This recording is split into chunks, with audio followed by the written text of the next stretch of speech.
Hello everyone. Now in our structure mechanics 1, today we are going to see our remaining example of analysis of truss. Now in a previous video we saw that some example of analysis of truss, what is assumption made in the analysis of plain truss, then internal resistance in the truss member, then types of truss and difference between beam and truss. So first of all, what is truss? Truss is a rigid structure, એક પ્રકારનું rigid structure છે જે ઘણા બધા સીધા મેમ્બરોના pin જોડાણથી બને છે, બરાબર છે, અને બળો માત્ર સાંધા પર જ લાગે છે. મેમ્બરોમાં માત્ર અક્ષીય બળ પેદા થાય છે. And what is frame? Frame પણ એક રિજિડ સ્ટ્રક્ચર છે જે ઘણા બધા મેમ્બરોના જોડાણથી બને છે, પરંતુ જોઈન્ટ રિજિડ હોય છે. બળો મેમ્બર ઉપર ગમે ત્યાં લાગી શકે છે. મેમ્બરોમાં અક્ષીય બળ, શિયર ફોર્સ અને બેન્ડિંગ મોમેન્ટ પેદા થાય છે. Now difference between beam and truss. તો બીમ એક સામાન્ય અવયવનો બનેલો છે, જ્યારે ટ્રસ ઘણા બધા અવયવનો બનેલો હોય છે. બીમ ઉપર ટ્રાન્સવર્સ લોડ લાગે છે, જ્યારે ટ્રસ ઉપર જોઈન્ટ આગળ લોડ લાગે છે. બીમના છેડા સિમ્પલ હિંજ અને ફિક્સ હોય. ટ્રસના જોઈન્ટ પિન જોઈન્ટ હોય છે. બીમમાં શિયર ફોર્સ, બેન્ડિંગ મોમેન્ટ પેદા થાય છે, જ્યારે ટ્રસમાં માત્ર અક્ષીય બળ પેદા થાય છે. બીમના મધ્યમ સ્પાન માટે કરકસરયુક્ત છે, જ્યારે ટ્રસ લાંબા ગાળા માટે કરકસરયુક્ત હોય છે. સ્લેબને ટેકવવા માટે બીમ વપરાય છે, જ્યારે ઢળતા છાપરાને ટેકવવા માટે ટ્રસનો ઉપયોગ થાય છે. બીમનું રિપેરિંગ મુશ્કેલ છે, જ્યારે ટ્રસનું રિપેરિંગ સરળ છે. Then type of trusses as per stability, perfect truss and imperfect truss. So M equal to twice J minus R, it is perfect truss. M is not equal to twice J minus R, it is imperfect truss. So in imperfect truss there are also two types, deficient truss and redundant truss. So for a deficient truss, M is less than twice J minus R. Redundant truss, M is greater than twice J minus R. Now internal resistance in the truss member. So ટ્રસના વિવિધ joint આગળ ભાર લાગવાથી ટ્રસના મેમ્બરોમાં ખેંચાણ પ્રતિબળ અથવા તો દાબ પ્રતિબળ પેદા થાય છે. ટેન્શન કે ટ્રસના મેમ્બરમાં પેદા થતો એક્સિયલ ફોર્સ જોઈન્ટને ખેંચતો હોય તેવા ફોર્સને ટેન્શન ફોર્સ કહે છે. જે મેમ્બરમાં ટેન્શન ફોર્સ પેદા થાય તેવા મેમ્બરને ટેન્શન મેમ્બર કહેવાય છે. કમ્પ્રેશન કે ટ્રસના મેમ્બરમાં પેદા થતો એક્સિયલ ફોર્સ જોઈન્ટને દબાવતો હોય તો તેવા ફોર્સને કમ્પ્રેસિવ ફોર્સ કહેવાય છે. જે મેમ્બરમાં કોમ્પ્રેસિવ ફોર્સ પેદા થાય તો તેવા મેમ્બરને કોમ્પ્રેશન મેમ્બર કહેવાય છે. Now assumption made in the analysis of plane truss. તો ટ્રસના બધા સાંધાઓ મિજાગરાવાળા છે. ટ્રસ પર લાગતા બધા સાંધા બળો સાંધા પર લાગે છે. મેમ્બરમાં આવતું બળ અક્ષીય દાબ બળ કે અક્ષીય તાણ બળ હોય છે. ટ્રસ પૂર્ણ છે એટલે કે M equal to twice J minus 3નું શરતનું પાલન થાય છે. ટ્રસના અવયવનું વજન ખૂબ જ ઓછું હોવાથી અવગણવામાં આવે છે. ટ્રસના મેમ્બરો પાતળા અને લાંબા હોય છે, બરાબર છે. હવે method of analysis of truss. So there are three method of that: method of joint, method of section and graphical method, બરાબર છે. નાવ our next example is કે આકૃતિમાં દર્શાવેલે કેન્ટિલીવર ટ્રસ માટેના બધા જ અવયવ માટે બળ શોધો, બરાબર છે. તો આપણને એક કેન્ટિલીવર ટ્રસ આપેલો છે, જે ફિગરમાં તમે જોઈ શકો છો, બરાબર છે. કયું ટ્રસ છે? ડી, બી, એ અને ઈ, બરાબર છે. એક આપણને ટ્રસ આપેલો છે, કેન્ટિલીવર ટ્રસ, બરાબર છે. એ કેન્ટિલીવર ટ્રસમાં જોઈન્ટ આપેલા છે, બરાબર. ડીસી જોઈન્ટ, બીસી જોઈન્ટ, એઈ જોઈન્ટ અને ડીઈ એ. એના માટે આપણે શું ફાઇન્ડ કરવાનું છે કે દરેક મેમ્બરની અંદર કેટલું બળ લાગે છે એ શોધવાનું છે. તો સૌથી પહેલાં આપણે જોઈન્ટ એ કન્સિડર કરીશું કે જોઈન્ટ એ આગળ બળ લાગે છે, બરાબર. તો જોઈન્ટ એ આપણે ડ્રો કરીશું, બરાબર છે. તો જોઈન્ટ એ પાસે આ રીતેનું જોઈન્ટ છે, આ જોઈન્ટ એ છે, બરાબર છે. અહીંયા બી પોઈન્ટ છે અને સી પોઈન્ટ છે, બરાબર છે. અને એંગલ બનશે થીટા. આ જોઈન્ટ એ થયું, બરાબર. તો જોઈન્ટ એ આગળ એઝ્યુમિંગ ટેન્સાઇલ ફોર્સ એ બી કયું લાગે છે? ટેન્શન ફોર્સ આ સાઈડ લાગશે, બરાબર. ટેન્શન ફોર્સ અને કમ્પ્રેસિવ ફોર્સ એસી કેવો લાગે છે? Compressive force. નાવ હવે મને ખબર છે સમેશન વી ઇક્વલ ટુ 0, બરાબર છે. હવે થીટા એંગલ બને છે, બરાબર. તો આને આપણે સિમ્પલી હોરિઝોન્ટલ વર્ટિકલ ફોર્સ છે, આ ઇન્ક્લાઇન ફોર્સ છે, એને આપણે હોરિઝોન્ટલ અને વર્ટિકલ ફોર્સમાં કન્વર્ટ કરીશું, બરાબર છે. થીટા એંગલ બને છે, બરાબર છે. તો શું થશે?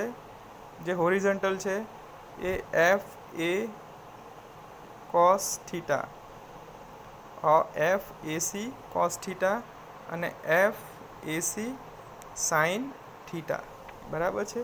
હોરિઝોન્ટલ વર્ટિકલ આપણને ફોર્સ મળી જશે. અને જે કમ્પ્રેસિવ ફોર્સ લાગે છે એ બી, એને આપણે શું કહીશું? F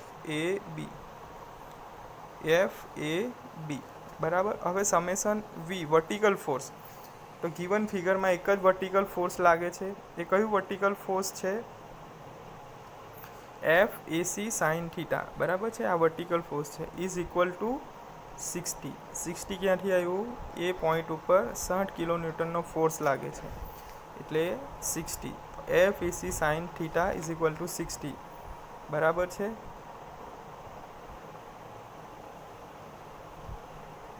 so F A C equal to 60 upon sine theta, so it is 0.351. હવે થીટા આપણને કઈ રીતે મળશે? તો tan theta is equal to 3/8, બરાબર છે. 3/8 કઈ રીતે મળ્યું આપણને? બરાબર છે. આપણને એક ટ્રાયેંગલ ફોર્મ થાય છે, તો ટેન થીટા કેવી મળશે? 3/8, બરાબર. સામેની ભાગ્યા પાસેની, બરાબર. સામેની ભાગ્યા પાસેની, સોરી, પાસેની બાજુ ભાગ્યા સામેની બાજુ. પાસેની બાજુનું ડિસ્ટન્સ કેટલું છે? 3, અને આ 4+4 એટલે આપણને 8 મળશે. ટેન થીટા મળી જશે. તો કેટલા મળશે થીટા? આપણને 20.55 ડિગ્રી, બરાબર. તો સાઇન થીટા 0.351 અને કોસ થીટા 0.936. આપણને આ રીતે આપણને એક એફ એસીની વેલ્યુ મળી જશે. F A C equal two 170.94 kilo newton. Now summation of H, horizontal force find કરશું. તો હોરિઝોન્ટલ ફોર્સ અહીંયા કયું છે? F A B horizontal force લાગે છે, બરાબર છે. અને એફ એસી કોસ થીટા જે આપણે સિમ્પ્લિફાઈડ કર્યું છે, બરાબર છે. તો એફ એ બી અને એફ એસી, બરાબર. તો આપણને એફ એ બી મળી જશે 160 કિલો ન્યૂટન, બરાબર છે. તો એક જોઈન્ટ ઉપર આપણને ફોર્સ મળી ગયું. નાવ એ પોઈન્ટ સિમ્પ્લિફાઈ થઈ ગયું. હવે પોઈન્ટ લઈશું બી. પોઈન્ટ બી આપણે ડ્રો કરીશું, બરાબર છે. તો આ રીતે પોઈન્ટ બી છે, બરાબર છે. પોઈન્ટ બી, બરાબર છે. આ પોઈન્ટ બી છે, બરાબર છે. તો આ કયું લાગશે? એફ બી ડી અને એફ એ બી અથવા તો બી એ અથવા તો એ બી, બરાબર છે. ડાઉનવર્ડ ફોર્સ લાગે છે એફ બીસી, કેટલું લાગે છે? 30 કિલો ન્યૂટન, બરાબર છે. આ રીતે ફિગર ડ્રો થઈ ગઈ એફ બીડી અને એફ એ બી, બરાબર છે. એફ એ બી આપણે આગળના સ્ટેપમાં ફાઇન્ડ કર્યું છે 160 કિલો ન્યૂટન, બરાબર છે. નાવ હવે આપણે ફાઇન્ડ કરવાનું છે બી ઉપર કેટલો પોઈન્ટ લાગે છે? 120 કિલો ન્યૂટન, જે આપણને આપ્યું છે પોઈન્ટ બી ઉપર. આ રીતે આપણે પોઈન્ટ જોઈન્ટ ઉપર આપણે સિમ્પલી ફિગર ડ્રો કરીશું. નાવ હવે આપણે શું ફાઇન્ડ કરવાનું છે? હોરિઝોન્ટલ ફોર્સ સમેશન વી. તો વર્ટિકલ ફોર્સ કેટલા મળશે? એક જ ફોર્સ લાગે છે 120 કિલો ન્યૂટન, જે બી પોઈન્ટ ઉપર લાગે છે 120 કિલો ન્યૂટન.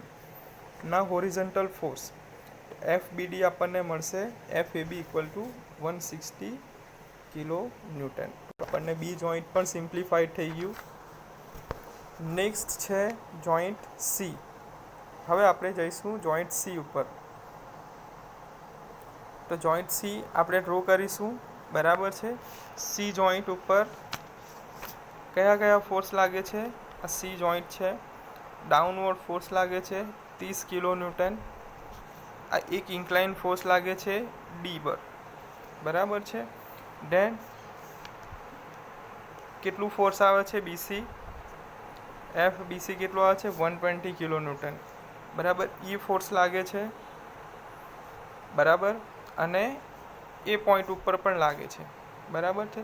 તો ફર્સ્ટ ઓફ ઓલ જે ઇન્ક્લાઇન ફોર્સ લાગે છે એને આપણે હોરિઝોન્ટલ અને વર્ટિકલમાં કન્વર્ટ કરીશું.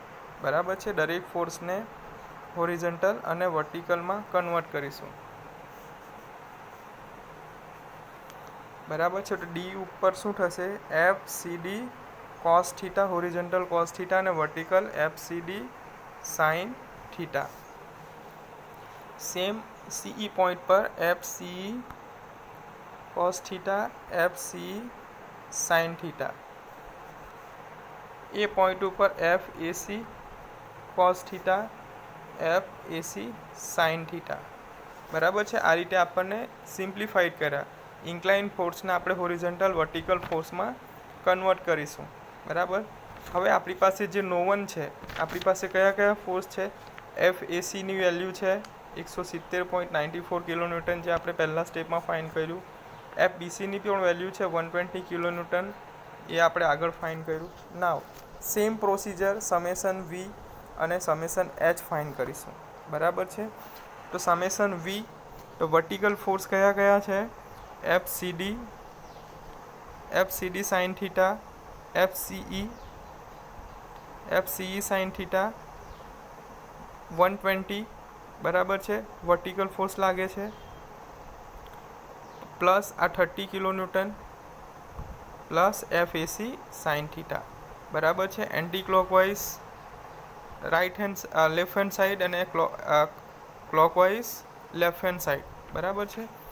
આપણે સિમ્પ્લિફાઈડ કરીશું થીટાની વેલ્યુ પુટ કરીને. તો આપણને એક વેલ્યુ મળશે FCD પ્લસ FCE. આપણને એક ઇક્વેશન મળશે. It is 598.29. સેમ પ્રોસેસ આપણે હોરિઝોન્ટલ ફોર્સ માટે કરીશું. તો FAC cos theta, FCD cos theta equal to FCE cos theta. બરાબર છે. બધી વેલ્યુ પુટ કરીશું તો આપણને ફરીથી એક ઇક્વેશન મળશે FCD minus FCE equal to -17094. બરાબર છે. ઇક્વેશન 1 અને 2 બે ઇક્વેશન મળ્યા, 1 અને 2. બરાબર. બે ઇક્વેશન પુટ કરીશું. બરાબર છે. નેગેટિવ કેન્સલ થશે. તો 2FCD ઇક્વલ ટુ 427.35.